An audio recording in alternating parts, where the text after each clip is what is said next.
Pardon me? Resco? Yeah, you know, talking about how they were going to handle the solid waste in Ulster County. Well, everybody said, oh, it's a great idea, but no one wanted to move ahead because it costs money. Now, here, 2018 is still in operation, and back in 1980, it was burning 2,800 tons a day from northern Westchester. I don't know what it does today, but it's still in operation, and it's still taking all the garbage from northern Westchester. And at that point, they only had a 6% ash. I mean, I don't know what they have today, but the ash today is processed, and they use it for fill material and land cover and so forth, you know. I want to echo Brian's point. I was actually struck by the comments that we received at times from legislators and from other public officials, but especially legislators coming up, commenting on our proposals and saying we ought to have an oversight committee. And my thought was, well, okay, you know, that's not something we can do. The legislature ought to have an oversight committee, and so, you know, why are you telling us? Go back and, you know. Yeah, They and do so have an legislators, oversight so- committee. Well- It's still in effect, but they don't meet. Well, my point, I guess, I think, yeah, and so ultimately, I think reading the handwriting on the wall is that the responsibility to take an initiative is going to be with this agency, and that's appropriate, and we can do that, and we should do it. And then ultimately, when we create findings and investigations, I think the public and the legislature will come along with that. But I would definitely echo your point that we should do that and do it diligently. And what I say is, during these meetings, I know, Tim, you go to a lot of meetings, you sit on the state commissions, and you hear a lot of information what's going on in the field, An update at this meeting as an agenda item, I think is what I'm asking for, is what's new on the horizon for where the problems are going in the future. And if there's nothing to report, there's nothing to report. But if you hear something new, let's memorialize it in the agenda. I am worried a year from now, when we go out to bid for our final disposal for the MSW and C&D. We have been planning for that financially for the past several years. We've been putting money away. Because of the fact, like what Fred was saying, Albany's closing down, which further restricts the volume. That's, several landfills are closing, so it starts cutting down on that availability of other landfills. And when that happens, obviously, it's supply and demand. So I don't know what's going to happen a year from now, because next summer we're going to go out to bid for the final disposal and for the trucking starting January 1st of 20, because our 5-year contract is up. So I do worry about that, and you're right. And, I mean, the Gus situation is a move forward. I think that's a progressive move. That's a good move. mm-hmm. It's not the answer, It's a partial answer to where we're going to be in 5 years. Well, it's more of a jurisdictional thing. It's like how, the organization we're going to set up to go forward, but it doesn't have any technical. No. There's no technical solution at all. Whether No, it's a it's the landfill, same. whether It's the same It's just a bigger organization. More of the same. Yeah. But it gives us a bigger Yeah. area in order for bonding if we have to go to some kind of So solution. in answer to Jack's And that's question, what- whether Gus was enough, it creates a And different that's what, mechanism, but you it know, doesn't give us a technical. I mean, that plant they were response. proposing over in the Finger Lakes is $365 million, that burn unit, at the old Army Depot in Seneca. And the one question that Gus will answer is, when you look at any of these final disposal options, the first question you're going to be asked is the volume.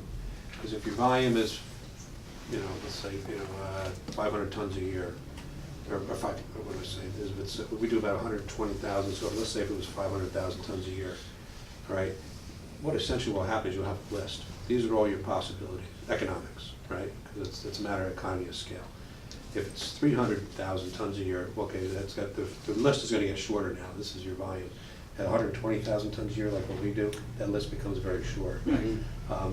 So that's without knowing what the volume is. They can't tell you what your options are. So it's a first step, but it's not, there's still all the technical work to do. In fact, maybe even more, because we'll have more options. You have more options. You'll have more work. That's right. Because your options will be, you have a greater. Right now, our options are very limited.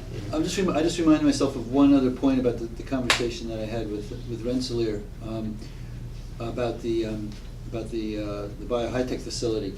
When I started looking into some of the controversy coming out of the use of the dried MSW at Ravenna, and looked at some of the people that were protesting it, in particular out of Albany, one of the primary spokespeople for the expressing concern about the burning of the MSW, or the dried, at that point it was MSW actually, it wasn't dried, it was going to be dried in the facility as well, was Judith Eng, who was formerly the EPA Region 2 director in the Obama administration.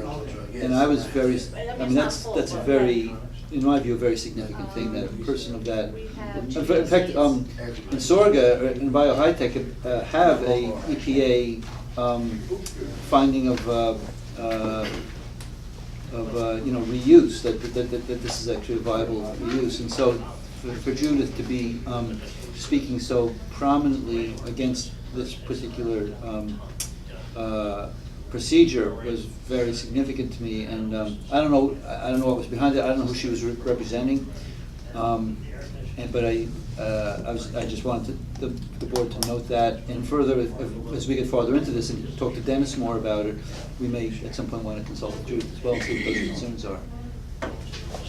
Along these lines, do you think it'd be a good idea to enlist state representatives? Because it's not an Ulster problem, it's a New York State problem. If Seneca Falls shuts down, that's going to impact the entire state.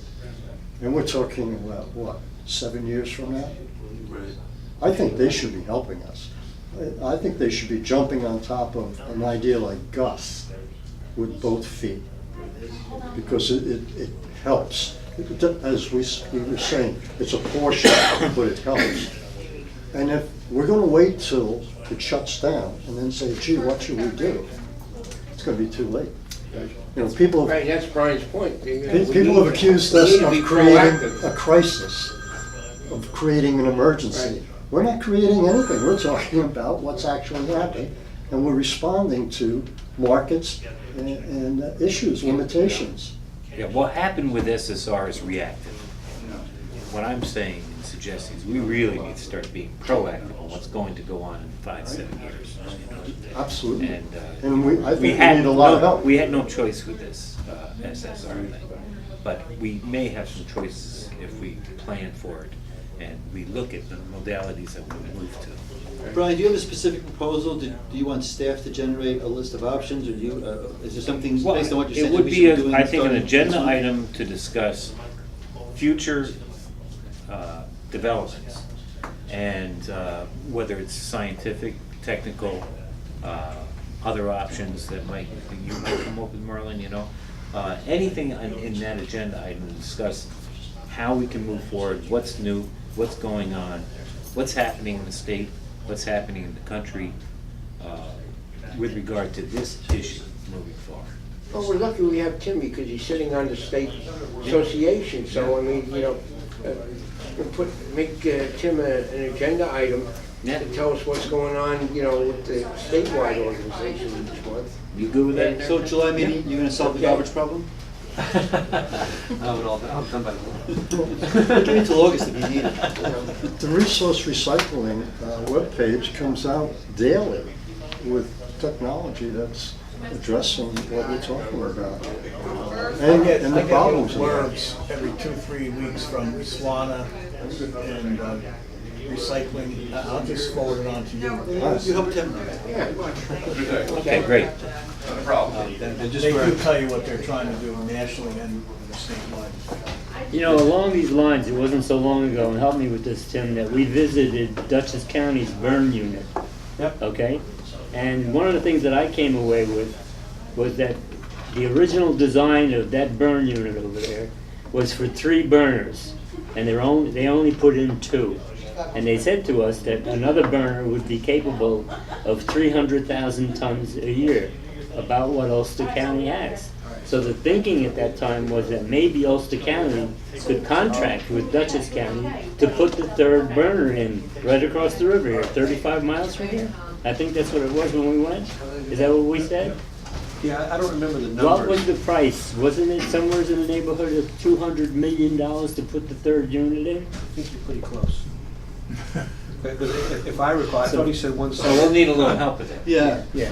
Hold on. We'll get that out of Fine. mind. That's maybe a little bit Capital pricey for us fund. at this point. But you know what? Let's start with the first I mean, million. you think about that, think about the cost of a landfill and the siting and the property and the manpower and everything that would have to go into it, and the trucking and everything. And if you bond it over, say, 30 years or 25 Could years. be done. Yeah, Yeah. it's really Yeah, it could cost be done. effective. Well, I would just point out that if it can pass acceptability, this is one of the, attractive things about the Insorga model is that, all that money going into all the pollution control, you're essentially piggybacking on what they've got up at the clinker plant. Right. And so all you're doing is really, at the facility, you're drawing out the MSW, bringing up the clinker plant, you're piggybacking on that, so you're saving, and that's what brings it into that price point. So when Charlie says, $200 million, and, it's like, wow. But, the corresponding, if you can piggyback on somebody else's pollution control technology and some other things, that number starts collapsing, and I think that's what they're doing at Insorga, if we can make it work and if it becomes publicly acceptable to do that. And that's So assuming too. That's why that issue's so important. Right. And that's why we'd want to talk to somebody like, Judith and see what This is the concerns are, and see if we can control get a panel work around it. That's assuming too that the cement plant stays viable operation. Right. There's lots of. And And they going keep burning forward, coal. I'm not so sure that, they could move that whole thing right out of here, stay just somewhere else. So you don't have the plant, but you have an Insorga product, then who burns it? Just something to consider. But you could have a burn unit and then generate electricity, So- Months in a row. Yeah, no, I understand But what it you're costs you, saying. it costs you the money to put in the pollution control. Yeah, and if you do, In fact, we saw it was a very, very sophisticated pollution control. Eating at times. yeah, but you only need a small, tiny one you get. Drastic change occurs. 2 months in a row, he left early. did it again, Dave. You wore them down, Dave. It was shorter this time. You're doing a good job. Did it Got lower again, Dave. threshold.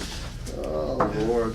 Just to throw a couple of numbers out, something I would, mention that it's in regard to what Jack was talking about, is if Seneca Meadows closes, there's not enough landfill capacity in the state to take up that volume. Right. Which I think I mentioned in the past. And we're throwing out numbers of maybe 200 million and I think you're about right. I think I remember some 175 or 2. I think it would be a good idea, Something like not that. to interrupt you, to schedule another meeting of that burn unit for this group and go over and look at it again. I And know take that- another look, and maybe the price has changed. Yeah, I'd like to see that in Sorgo operation too. I'd like to Yeah. see that. West Virginia should be up by now. The landfill that Oneida Herkimer built cost 32 million, to put things in perspective. Yeah, that's 10% of the 200 And million. they have a 75-year capacity. But, yeah, I just want to throw those numbers out there so you have those. But Brian, just to touch on something that's equally as important as disposal is, I just want to let you guys know, transport is also, MBI is the biggest hauler. What happens if something happens? And this is a question Tim and I ask all the time. What happens if something happens to MBI? Mhm. So you can have a place to go that's 300 miles away and it's going to be there for 50 years, but what if you don't, with these new e-logs, finding drivers to do it, equipment being extremely expensive now, MBI I don't know what anybody would do. And they're hauling a lot of waste right now and they're thin. So that's, Well, the that's a concern. best answer is if we can do something locally and keep it local. That's like what we're trying to do with Gus, or an Insorga plant, or a combination of modalities. But if we can do it closer to home, the better. I would say that the prospect of continuing to transport our waste a couple hundred miles is like, at this point, in my view, like the worst thing that we can keep doing. I don't think anybody wants to. Well, I'm saying this, I'm saying Seneca's closing in 8 years, right? So all I'm saying to you is, looking at it from a transport point of view, you may not have 8 years to transport, so you may have Seneca. Well, the trucking industry as a whole, you talk about it nationally, there's a problem with that infrastructure. Yeah. It's that business itself. They can't find drivers. They can't get drivers. The You're right. E-logs, the E-logs, they tell you when to shut down. Going units. forward, we don't wanna rely on. You know, we got guys that are 20 minutes from their home and they're making them shut that truck down and wait 10 hours. And they're 20 minutes from Tim's gonna home. report on it next month, so So we're gonna bring it's, this up. it's really, really bad. Self-driving waste trucks. I told you guys are gonna be transporting it. You know, Jack, it's funny. Over waste. It's Let funny me you ask you said one that. question, would you like to get Tim to set up a tour for us to go over to the burn unit? I think that would be a very good idea. Huh? I'd like to see it. You Yeah, like that? yeah. I know the executive director over there very well, Lindsay, so I'll give her a call. It's close enough, I mean, Yeah. that's convenient. And probably to be really convenient, if you want, I could set it up prior to a board meeting, if everybody's gonna be here already. We can tour and come right over and do the board meeting, or we can do it after the board meeting. Well, that way you don't have to make 2 trips, it's up to you guys. days. Well, why don't you talk to her and see, I'll talk to you know, her. what's convenient and how long it's gonna take for a tour and so forth, It'll take about a couple hours. okay. Bill Calogero retired, I don't know if you remember Bill. Remember Yeah. Bill? He, I have pictures of the unit. yeah, he retired, so he took over now, so. But I can give her a call, I just saw her last week, 2 weeks ago. Tim John said that if you're ever interested in seeing the Westchester one, you can set that up also. Oh, okay, so we got an invite for the Westchester as well, if you wanna go down there, it's a little further, but. I think it's 1 million tons a year. So, that's the one in Peekskill? That's some operation. Yeah. That's a- Now, what do they burn now? I think it's somewhere around 1 million tons a year or something like that. Yeah, what do they do right there?